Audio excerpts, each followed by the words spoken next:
Hello everyone, हम लोग बात कर रहे हैं यूरोपियंस के एडवेंट के बारे में, यानी मॉडर्न इंडिया के इस पर्टिकुलर टॉपिक को डिस्कस करते हैं। सबसे पहले 17वीं सेंचुरी की बात करी जाए तो रोमन एम्पायर का डिक्लाइन के बाद अरब ने इस्टेब्लिश कर लिया अपना डोमिनियन इजिप्ट और पर्शिया में। तो इसकी वजह से इंडिया तक यूरोपियंस का जो डायरेक्ट कांटेक्ट था वो ख़त्म होने लगा, गिरने लगा, जिसकी वजह से इंडियन कमोडिटी जैसे स्पाइसेस, कैलिकोस, सिल्क और दूसरे जो प्रेशियस स्टोन्स की डिमांड थी जो पहले, वो इफेक्ट होने लगी। 1453 में कॉन्स्टेंटिनोपल जो है ऑटोमन टर्क के सामने हार गए, जो कि मर्चेंडाइज था इंडिया का यूरोपियन मार्केट में। अब अरब मुस्लिम इंटरमीडिएट्स के थ्रू होकर आने लगा। रेड सी ट्रेड रूट जो है स्टेट मोनोपोली थी, जिसके लिए इस्लाम रूलर्स को अच्छी कमाई भी हो जाती थी।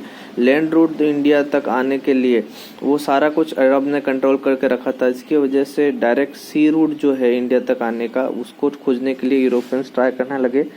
तो वेनिस और जिनोवा ने, जो कि ओरिएंटल गुड्स के ट्रेडिंग से प्रॉस्परस हुए थे, वो खुद की एक्सप्लोरेशन कर नहीं पा रहे थे, ऑटोमन टर्क्स के सामने भी खड़े नहीं हो पा रहे थे। इसके लिए नॉर्थ यूरोपियंस ने पोर्टुगल, स्पेन को मनी और मैन से हेल्प करने के लिए रेडी हो गए। वो शिप बिल्डिंग का जो टेक्निकल नॉलेज है वो सारा कुछ देने के लिए रेडी हो गए। तो पोर्टुगल का राजा था प्रिंस हेनरी, जिसको जो ऑब्सेस्ड हो गया वो इंडिया तक आने के लिए सी रूट ढूंढने के लिए, उनको नेविगेटर भी कहा जाता था। तो वो मुस्लिम डोमिनेशन जो ईस्टर्न मेडिटेरेनियन में था उसको सर्कमवेंट करने के लिए ट्राई कर रहा था, और जितने भी रूट से इंडिया कनेक्टेड, जो इंडिया का यूरोप के साथ, वो खोज रहे थे। पोप निकोलस V ने प्रिंस हेनरी को एक बुल दिया 1454 में, उसको राइट देते हुए कि वो नेविगेट कर सकता है ओरिएंट के डिस्टेंट सोर्स के समुद्रों तक, स्पेसिफिकली इंडिया तक, ताकि इस्लामिक इन्फ्लुएंस को फाइट कर सके और क्रिश्चियन फेथ फैला सके। प्रिंस हेनरी हाइबर मर गया उसके ड्रीम रियलिटी होने से पहले। 1494 की ट्रीटी ऑफ टॉर्डेसिलास के तहत 1497 में पोर्टुगल और स्पेन के रूलर ने नॉन क्रिश्चियन वर्ल्ड को एक अटलांटिक में इमेजिनरी लाइन से बांट दिया, जो कि केप वर्दे आइलैंड के 1300 माइल्स वेस्ट में था। इस ट्रीटी के तहत पोर्टुगल क्लेम कर सकता है, ऑक्यूपाई कर सकता है ईस्ट लाइन के ईस्ट में सारा कुछ, और स्पेन वेस्ट के लाइन के वेस्ट में सारा कुछ ऑक्यूपाई कर सकता था। तो इस सिचुएशन, इसलिए पोर्टुगीज के भारत में आने के सिचुएशन बने। 1487 में Portuguese navigator Bartolomeu Diaz Africa के केप ऑफ गुड होप में राउंड करने लगा और सेल किया ईस्टर्न कोस्ट में। वो कन्विंस्ड हो गया कि अब इंडिया तक जाने का ट्रेड रूट मिल जाएगा। तो उसके करीबन 11 साल बाद 1498 में वास्को द गामा 3 शिप के साथ कलिकत में भारत आ पाए। जमोरिन ने उनका स्वागत किया। उनको पता नहीं था उनको इंटेंशन के बारे में। सेंचुरी से जो ट्रेडिंग अरब जो है, वो लोग मालाबार कोस्ट में, वो लोग भी अपने ट्रेड को लेकर पोर्टुगीज अपना स्ट्रॉन्ग होल्ड ना फैला दे इंडिया में। इस चीज़ के लिए वो लोग उनको शंका होने लगी, भय होने लगा अरब लोगों को। सेंचुरी से ट्रेडिंग सिस्टम जो है इंडियन ओशन में, उसमें बहुत सारे पार्टिसिपेंट थे, जैसे इंडियंस थे, अरब्स थे, अफ्रीकन्स थे, ईस्ट कोस्ट में चाइनीज, जापानीज। लेकिन सभी पार्टिसिपेंट एक टेसिट रूल ऑफ कंडक्ट के साथ काम कर रहे थे कि किसी भी पार्टिसिपेंट ने एक दूसरे के ऊपर, सारे पार्टिसिपेंट तो प्रॉफिट के लिए ही काम कर रहे हैं, लेकिन एक दूसरे के ऊपर डोमिनेट करने की कोशिश नहीं की। लेकिन पोर्टुगीज ने इस पर्टिकुलर पॉलिसी को चेंज किया और मोनोपोलाइज करने लगा प्रॉफिटेबल ईस्टर्न ट्रेड को, कंपटीटर्स को एक्सक्लूड करके स्पेसिफिकली अरब्स को। वास्को द गामा 3 मंथ्स के लिए रहा। जब वो पोर्टुगल में गया तो उसने रिच कार्गो, बहुत सारे कार्गो और भर के लेके गया, और यूरोपियन मार्केट में बहुत सारे प्रॉफिट के साथ बेचा। डायरेक्ट एक्सेस जो है पेपर ट्रेड का, वो समझ में आने लगा उन लोगों को, यूरोपियंस को इम्पोर्टेंस समझ में आने लगा। तो इसकी वजह से मुस्लिम मिडिल मैन से जो हम लोग खरीदते हैं उसमें 10 गुना ज़्यादा पे करना पड़ता था। तो इसके लिए प्रॉफिट सीकिंग मर्चेंट जो यूरोपियंस के, वो सारे भारत में आने लगे और आने के लिए इंस्पायर हो गए, मोटिवेट हो गए। एक वॉयज पेड्रो अल्वारेज कैब्रल ने एक वॉयस उसका हुआ था वॉयड जो है, जिसका लीडर पेड्रो अल्वारेस कैब्रल था, वो स्पाइसेस के ट्रेड के लिए उसने नेगोशिएट किया और एक इस्टेब्लिश कर दी फैक्ट्री कलिकट में। जब वो सितंबर 1500 में आया तो एक कॉन्फ्लिक्ट होने लगा। पोर्टुगीज फैक्ट्री कलिकट पे लोकल्स लोगों ने अटैक किया, जिसकी वजह से कुछ लोग पोर्टुगीज लोगों की मृत्यु हो गई। और रिटेलिएशन में कैब्रल ने अरब मर्चेंट शिप को सीज कर दिया और क्रू मेंबर को मार दिया, 100 ऑफ क्रू मेंबर को, और शिप को जला दिया। कलिकट को कैब्रल ने बम्बार्ड किया। कैब्रल ने बहुत सारे advantages treaty local ruler Cochin और कैनेनोर से लेने के लिए वो सक्सेसफुल रहा। Vasco da Gama once again Bharat में आया 1501 में। ज़ैमोरिन जो है अरब मर्चेंट को पोर्टुगीज के फेवर में एक्सक्लूड करने के लिए मना करने लगा। जब वास्को द गामा ने कमर्शियल ग्रीड को कंबाइन किया फेरोसियस हॉस्टिलिटी के साथ और तब अरब शिपिंग के ऊपर, तो जो ज़ैमोरिन जो है वो मान गया। वास्को द गामा ने ट्रेडिंग फैक्ट्री कैनेनोर पे एस्टैब्लिश करी। Gradually Calicut, Cannanore, Cochin important trade centre बनने लगे पोर्टुगीज के। ग्रेजुअली फैक्ट्रीज को प्रोटेक्ट करने के लिए, ट्रेडिंग सेंटर्स एक्टिविटीज़ को प्रोटेक्ट करने के लिए पोर्टुगीज ने इन सेंटर्स को फोर्टिफिकेशन की परमिशन भी ले ली। फ्रांसिस्को डी अल्मीडा 1505 में पोर्टुगल का किंग अपॉइंट किया गवर्नर भारत में 3 साल के टर्म के लिए, उसको सफिशिएंट फोर्स दे के कि वो पोर्टुगीज इंटरेस्ट को प्रोटेक्ट कर पाए। फ्रांसिस्को डी अल्मीडा नया अपॉइंटेड गवर्नर था। उसको कहा गया कि पोजीशन भारत में कंसोलिडेट करने के लिए और मुस्लिम ट्रेड को एडेन, ऑर्मुज और मलक्का को सीज करके मुस्लिम डोमिनेशन को ख़त्म करने के लिए, और उसको एडवाइस किया कि वो अंजा, दीवा, कोचिन और कैनन और किलवा में फोर्ट्रेसेस बिल्ड करे। What Almeida however encountered along with the opposition of Zamorin was a threat from Mamluk. Along with the opposition of Zamorin was a threat from Mamluk Sultan of Egypt, encouraged by the merchant of Venice, whose lucrative commerce was now at risk due to the Portuguese interference. The Egyptian raised a fleet in the Red Sea to stop the advance of Portuguese.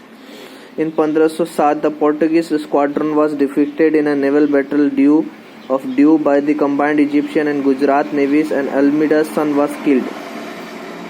मतलब क्या बात है कि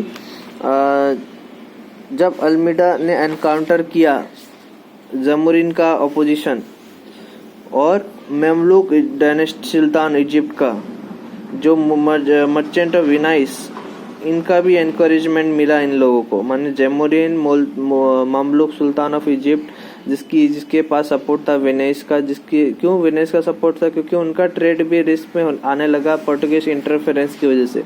Egyptian ने एक fleet race करी red सी पर Portuguese के एडवांसेस को स्टॉप करने के लिए। 1507 में पोर्टुगीज स्क्वाड्रन को हरा दिया गया नेवल बैटल में दीव में, इजिप्शियन और गुजराती नेवीज में, और अल्मीडा के सन को मार दिया गया। नेक्स्ट ईयर अल्मीडा आया रिवेंज लेके रहने के लिए और डिफीट किया, दोनों आर्मी को क्रश कर दिया, दोनों नेवी को क्रश कर दिया। अल्मीडा का विजन था कि पोर्टुगीज को इंडियन ओशन का मास्टर बनाए। अल्मीडा का पॉलिसी को ये बोलते हैं ब्लू वाटर पॉलिसी, कार्टाज सिस्टम।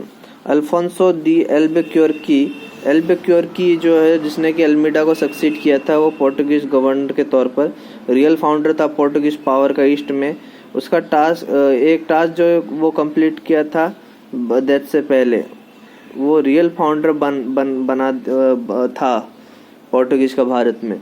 उसने सिक्योर किया पोर्टुगल के लिए स्ट्रेटेजिक कंट्रोल इंडियन ओशन में, बेसिस एस्टेब्लिश करके जो समुद्री एंट्रेंसेस को जो ओवरलुक कर सके, वो सारे समुद्री रास्तों एंट्रेंसेस को ओवरलुक करने वाले जो बेसिस है उस पर स्ट्रॉन्ग होल्ड बना के गया वो। There were Portuguese stronghold East Africa of sea rouge, Red Sea, Ormuz, Malabar and at Malacca. जैसे ईस्ट अफ्रीका के स्ट्रॉन्ग होल्ड बना दिया रेड सी पर, ऑर्मुज पर, मलाबार पर और मलक्का पर। Portuguese under Albuquerque bolstered their stronghold by introducing a permit system for other ships and exercising control over the major shipbuilding center in the region. The non-availability of timber in the Gulf and Red Sea region for shipbuilding also helped the Portuguese in their objective. Albuquerque acquired Goa from the sultan of Bijapur in 1510। 1510 में बीजापुर के सुल्तान से Goa acquire कर लिया था एल्बुक्वेर्क्यू ने। 1510 में एल्बुक्वेर्क्यू ने बीजापुर के सुल्तान से क्या किया था, उसने गोवा एक्वायर किया था। Which is the principal port of the Sultan of Bijapur became the first bit of Indian territory to be under the Europeans since the time of Alexander the Great. An interesting feature of his rule was the abolition of sati. Alfonso de Albuquerque का interesting feature क्या था उसका rule का, उसने अपने reason में सती का abolition कर दिया था। The Portuguese men who had come on the voyages and stayed back in India were from Albuquerque's days encouraged to take local wives. In Goa and province of the north, they established themselves as village landlords, often building new roads and irrigation works, introducing new crops like tobacco and cashew nut or butter plantation varieties of coconuts, besides planting large groups of coconut to meet the need of coir rigging and cordage. In the cities such as Goa and Cochin, they settled as artisan and master craftsmen besides being trader. Most of such Portuguese came to look upon their new settlements rather than Portugal as home. यानी पोर्टुगल जो लोग थे, man थे, यानी जितने भी लड़के थे पोर्टुगीज, वो सभी इंडिया में शादी करने लगे, इंडियन वाइफ्स रखने लगे। गोवा प्रोविंस जो था नॉर्थ का, उन्होंने उस प्रोविंस में वो लोग विलेज लैंडलॉर्ड्स बनने लगे, नए रोड्स, इरिगेशन वर्क्स, नया क्रॉप भी इंट्रोड्यूस कर दिया, तंबाकू, कैश्यू नट और कोकोनट की बेटर प्लांटेशन वैरायटीज़ लगाने लगे, कॉयर रिगिंग, कॉर्डेज के काम आने लगा जो। तो वो लोग गोवा और कोचिन में मास्टर क्राफ्टमैन और आर्टिसंस की तरह भी सेटल होने लगे, ट्रेडर होने के अलावा।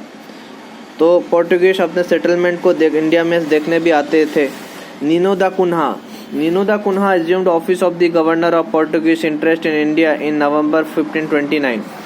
नवंबर 1529 में उसको अपना गवर्नरशिप मिला, नीनो दा कुन्हा को 1529 में।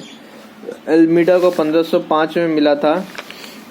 1501 तक तो वास्को द गामा ही था, 1505 में एल्मीडा आया। पेड्रोस अल्वारेस कैब्रल 1500 में आया था। 1498 में सबसे पहले वास्को द गामा आया, 1500 में आया कैब्रल, पेड्रो अल्वारेस कैब्रल। 1501 में वास्को द गामा आया। कैब्रल ने रिटेलिएशन किया था, मालूम है, तो वो लोग शिप को जला दिया था रैबरोप का। 1501 में क्या है, इम्पोर्टेंट ट्रेडिंग सेंटर ये कर के वास्को द गामा फोर्टिफिकेशन करके चला गया था। फिर अल्मीडा 1505 में आया था, ब्लू वाटर पॉलिसी वाला, जिसने कि ये हराया था ये लोग को, इजिप्टियन आर्मी, ज़ेमोरिन का आर्मी को क्रश कर दिया था, उसका बेटा का मौत का बदला लिया था। फिर अल्फोंसो डी एल्बुक्वेर्की आया था 1510 में, उसने बीजापुर से गोवा ले लिया था, सुल्तान ऑफ बीजापुर से गोवा ले लिया था और ये पॉलिसी का सती एबोलिश किया। फिर इसके बाद वहाँ पर लोकल शादी करने का रिवाज, लैंडलॉर्ड्स बनने का रिवाज, अलग अलग प्लांटेशन करने का रिवाज स्टार्ट किया। नीनो दा कुन्हा ने 1529 में नवंबर 1529 में ऑफिस, अपना गवर्नरशिप का ऑफिस संभाला। Almost 1 year later shifted the headquarter of Portuguese government in India from Calicut to Goa, Cochin से गोवा में अपना हेडक्वार्टर स्टैब्लिश कर दिया एक साल के ऑलमोस्ट 1 year लेटर, एक साल के बाद में। बहादुर शाह ऑफ गुजरात ड्यूरिंग इस conflict with the Mughal emperor Humayun secured help from Portuguese by ceding to them in 1534 the island of Bassein with its dependency and revenue. Bahadur Shah जो गुजरात का, उसने हेल्प मांगी पोर्टुगीज से हुमायूं के अगेंस्ट में, तो उसलिए उसको बेसिन का आइलैंड दिया डिपेंडेंसी और रेवेन्यू के साथ। He also promised them A base in Diu. However, Bahadur Shah's relation with the Portuguese became sour when Humayun withdrew from Gujarat in 1536. Since the inhabitants of the town started fighting with the Portuguese, Bahadur Shah wanted to raise a wall of partition. Opposing this, the Portuguese started negotiations, in the course of which the ruler of Gujarat was invited to a Portuguese ship and killed in 1537. Da Kunha also attempted to increase Portuguese influence in Bengal by settling many Portuguese nationals were there with Hooghly as their headquarter. मतलब बात क्या है कि 1534 में उसको तो क्या मिल गया था, पोर्टुगल को बेसिन आइलैंड मिल गया था। क्यों मिला था भाई? क्योंकि गुजरात का ये जो है ना बहादुर शाह, उसको हेल्प किया था ना मुगल एम्परर के अगेंस्ट में, इसलिए बहादुर शाह ने प्रॉमिस भी किया था कि दीव में भी एक बेस देगा। लेकिन बहादुर शाह का रिलेशन पोर्टुगीज के साथ खराब होने लगा, खट्टा होने लगा, जब हुमायूं ने गुजरात को छोड़ दिया था 1536 में, 1536 में। क्योंकि इनहेबिटेंट्स जो है वो भी पोर्टुगीज के साथ में लड़ने लगे, वहाँ के लोकल लोग। तो बहादुर शाह ने चाहते थे वो कि पार्टीशन का एक वॉल रेज करें। इस चीज़ को अपोज करके पोर्टुगीज ने नेगोशिएशन स्टार्ट किया, जिसके लिए गुजरात के रूलर को बुलाया पोर्टुगीज शिप में और उसको मार दिया 1537 में। दा कुन्हा ने अटेम्प्ट किया कि वो पोर्टुगीज इन्फ्लुएंस को बंगाल में ही फैलाए, बहुत सारे पोर्टुगीज नेशनल्स को वहाँ पर सेट करके। ये हुगली उसको हेडक्वार्टर किया था। अब आगे बात करते हैं कि फेवरेबल कंडीशन पोर्टुगीज की क्या थी। In India excepting Gujarat which was ruled by powerful Mahmud Begarha 1458 to 1511, the northern part was much divided among many small powers. In Deccan, the Bahmani kingdom was breaking up into smaller kingdoms. None of the powers had a navy worth its name, nor did they think of developing their naval strength. In the far east, the imperial decree of the Chinese emperor limited the navigational reach of the Chinese ships. As regards the Arab merchants and ship owners who until then dominated the Indian Ocean trade, they had nothing to match the organization and unity of the Portuguese. Moreover, the Portuguese had cannons placed on their ships. Favourable क्या मतलब competitive as क्या था Portuguese के पास कि उनके पास cannons थे ship पर। India में गुजरात को छोड़कर, जो कि जिसका कि गुजरात का पावरफुल रूलर था महमूद बिगारहा 1458 to 1511। तो नॉर्थन पार्ट जो है डिवाइडेड था बहुत सारे स्मॉल पावर्स में। डेक्कन में भी बहामनी किंगडम टूट रहा था स्मॉलर किंगडम में। कोई भी पावर के पास अपना नेवी नहीं था, ना ही वो लोग सोचा अपना नेवल स्ट्रेंथ बनाने के लिए। फार ईस्ट में इंपीरियल डिक्री जो था चाइनीज एम्परर का, वो नेविगेशनल रीच चाइनीज शिप तक ही अपना Chinese ship in far east the imperial decree of the Chinese emperor limited the navigational reach of the Chinese ship, यानी navigational reach को limited रखा Chinese ship का। As regards the Arabs merchants and ship owners who until then dominated the Indian Ocean trade, they had nothing to match the organization and unity of the Portuguese. Portuguese के साथ match करने का उन लोग का कोई ये नहीं था, कोई रीजन नहीं था, या पोर्टुगीज का कोई ये नहीं था, कारण नहीं था जिससे कि मैच कर पाए। क्योंकि पोर्टुगीज के पास कैनन भी था, उसके पास यूनिटी था, उसके पास नेवी था। Portuguese state, the general tendency is to underestimate the Portuguese hold in India, however the Estado Portuguese da India state of the Portuguese India was in fact a larger element in Indian history than it is given credit for. Many of the coastal parts of India had come under Portuguese power within 50 years of Vasco da Gama arrival. बहुत सारे coastal parts जो थे India के, वो 50 साल Vasco da gamma आने के 50 साल के भीतर ही कोस्टल पार्ट मिल गए थे पोर्टुगीज लोगों को। Portuguese had occupied some 60 miles of the coast around Goa on the west coast from Mumbai to Daman and Diu to the approaches to Gujarat. They controlled a narrow tract with 4 important ports and hundreds of towns and villages.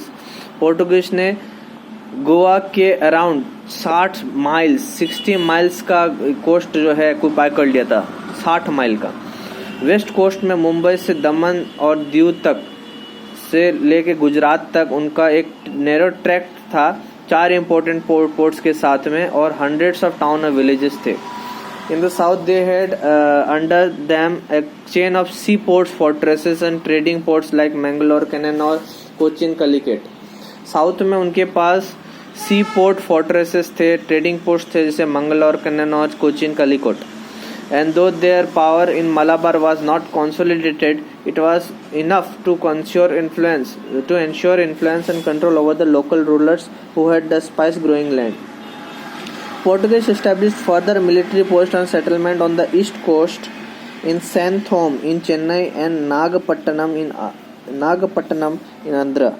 तो Portuguese ने अपना military post और settlement east coast यानी सैमथोम चेन्नई में जो है, और नागपट्टनम जो आंध्रा में है उसमें भी फैलाया। Towards the end of the 16th century a wealthy settlement had grown at Hooghly in West Bengal.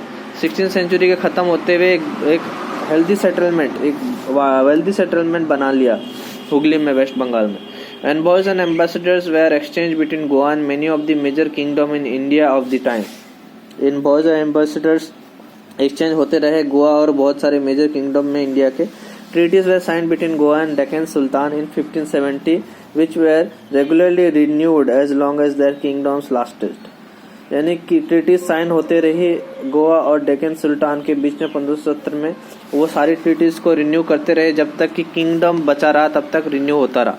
Portuguese always had a role to play in the successive battles for balance of power between Vijayanagara and Deccan sultan, between the Deccanis and Mughals and between Mughals and Marathas. यानी मुगल मराठा जब लड़ते थे, मुगल डेक्कनीज यानी south के लोग जब लड़ते थे, या विजयनगरा या डेक्कन के सुल्तान लड़ते थे, तो दोनों के बीच में बैलेंस ऑफ पावर के लिए पोर्टुगीज अपना रोल प्ले करते थे। Interestingly the Portuguese, the first Europeans to come to India, were also the last to leave this land. It was 1961 before government of India recaptured Goa, Daman and Diu from them. यानी पहला power था, सबसे पहले आया था और सबसे लास्ट में गया था, क्योंकि 61 में दमन एंड दीव को कैप्चर किया था और गोवा को रिकैप्चर किया था इंडिया ने।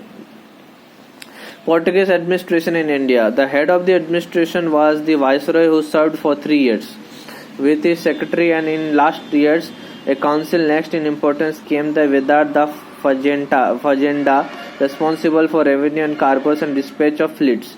The fortresses from Africa to China were under captains.